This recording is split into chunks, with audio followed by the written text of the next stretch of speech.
paz do Senhor, meus amados irmãos em Cristo Jesus. Espero que estejam bem na graça do Senhor Jesus Cristo. Trago uma mensagem hoje abençoada do céu para os irmãos. Antes de começar, curta, compartilhe, para que a mensagem chegue ao máximo de pessoas. E é isso que realmente importa, que pessoas sejam abençoadas pela palavra do Senhor.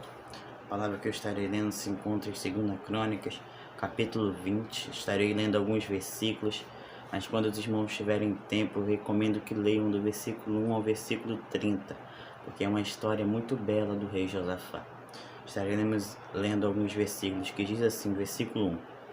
Depois disso, os filhos de Moabe e os filhos de Amon, com alguns dos meunitas, vieram para fazer guerra contra Josafá. Versículo 2.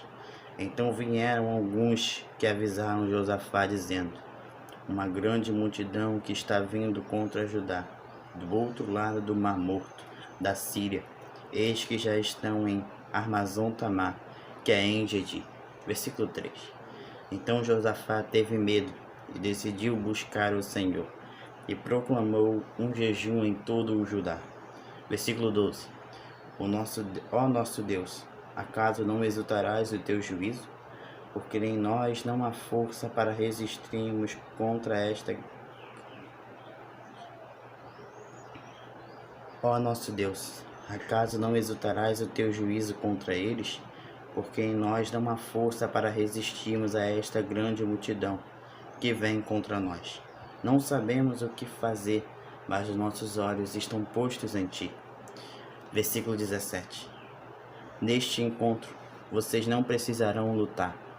Tomem posição, fiquem parados e vejam a salvação que o Senhor lhe dará.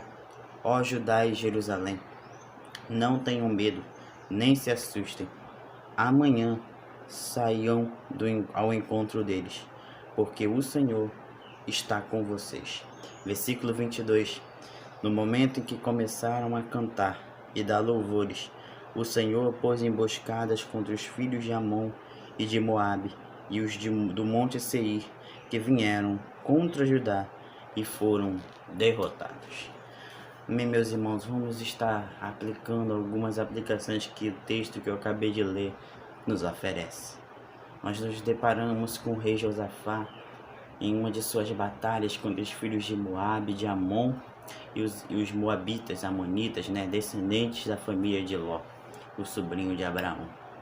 É interessante, meus irmãos, que no versículo 3, a palavra do Senhor fala assim: então Josafá teve medo. Meus irmãos, ter medo, temer a dificuldade, aos processos que enfrentamos na vida é algo humano, mas mais forte do que o seu medo é o tamanho do seu Deus. Guarde essa frase, meus irmãos. Quando o medo bater na sua porta, mande a fé e atender. Eu vou repetir isso aqui para alguém. Quando o medo bater em sua porta, manda a fé e atender.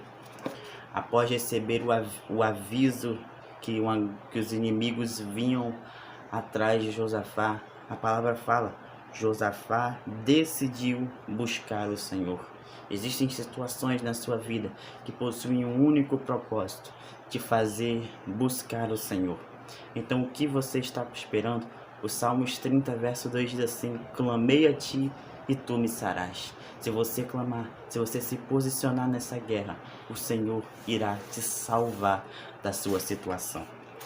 Toda guerra, meus irmãos, é para te fazer orar, é para te fazer buscar. Toda guerra existe um propósito.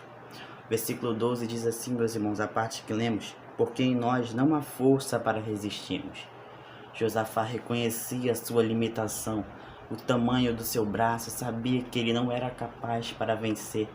Meus irmãos, em Lucas 1,37 diz assim: porque para Deus nada é impossível. Nada é impossível para Deus em sua vida. Por mais que você seja limitado, tenha as suas limitações, o propósito de Deus em sua vida é maior. Meus irmãos, tenham fé que no momento certo Deus irá entrar na sua vida. Deus conhece a sua capacidade, Deus conhece a sua estrutura. Se você está vivo até agora, é porque Deus ainda tem um propósito em sua vida. Você ainda aguenta mais um pouco. Guarde essa frase, meus irmãos. Só vive o propósito quem suporta o processo. Suporte o processo, que ele não te mata, é para te fortalecer. Meus irmãos, versículo 17, na parte C, diz assim: amanhã saiam ao encontro deles. É o Senhor falando pelo profeta Jaziel. Amanhã não é no seu tempo, é no tempo que Deus determinou para a sua vida. Medita em Eclesiastes capítulo 3. Tudo tem o seu tempo. Muitas das vezes não recebemos a bênção no nosso momento, porque não estamos prontos para receber. Meus irmãos, eu levo os irmãos a apreciar na história da irmã da Marta, na ressurreição de Lázaro. O propósito de Marta era que seu irmão não morresse, mas o propósito de Jesus era ressuscitar Lázaro. Os propósitos de Deus na sua vida são maiores do que o teu. Aguenta o processo, porque logo a vitória virá sobre a sua vida. No mesmo versículo, no versículo 12, na parte D, diz assim, na última parte do versículo: não sabemos o que fazer, mas os nossos olhos estão postos em ti. Não importa como seja o seu problema, olhe para a fonte, olhe para o céu, medite no Salmo 121, é das montanhas, é do céu que vem o seu socorro. Não esquece a fonte, meus irmãos.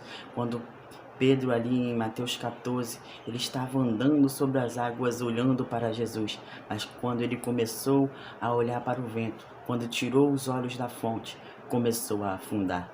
Quando é que você vai entender que você não está vivo por causa que você é bonito, porque você tem teologia, oratória, porque você vai para a igreja? Você está vivo unicamente por causa da fonte, por causa do maná que desce do céu, por causa de Jesus Cristo. Ele é um motivo por causa que você está vivo. Medite nisso, meus irmãos, você é dependente do Senhor. Versículo 22 diz assim: no momento em que eles começaram a cantar e dar louvores. Enquanto você passa pelo processo, vai adorando. No momento em que Josafá e o seu povo começam a adorar, a palavra fala: o Senhor pôs emboscadas contra os filhos de Moabe. Enquanto você adora, Deus age a favor da sua vida. Não pare de adorar na guerra. Em vez de murmurar, use a sua boca em prol do reino. Adore o nome do Senhor.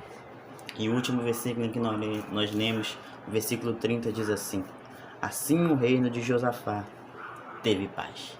Não há como ter paz sem antes passar pela guerra. Não há paz sem guerra. Antes de Deus virar a tua história, é necessário passar pelo tempo do processo. E se Deus não mudar a sua história aqui na terra, o céu está preparado para cada um de nós. Basta confessarmos Cristo como nosso Salvador, que Ele quer mudar as nossas vidas. Ele é o remédio para a sua ferida. Ele entra onde o homem não entra. Você pode me falar: eu não bebo, eu não fumo, e de vez em quando eu vou para a igreja, eu não tenho pecado. Meus irmãos, não fiquem nessa ideia. A palavra de Deus fala: todos pecaram e destituídos estão da glória de Deus. Dê uma oportunidade para Jesus entrar na sua vida. Ele quer mudar a sua história. Ele quer levar você para o céu. Medite nessa palavra, meus irmãos. Passe pela aprovação, adorando o nome do Senhor, que Ele quer agir em nossas vidas.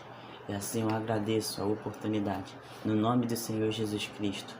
Amém. Em nome de Jesus.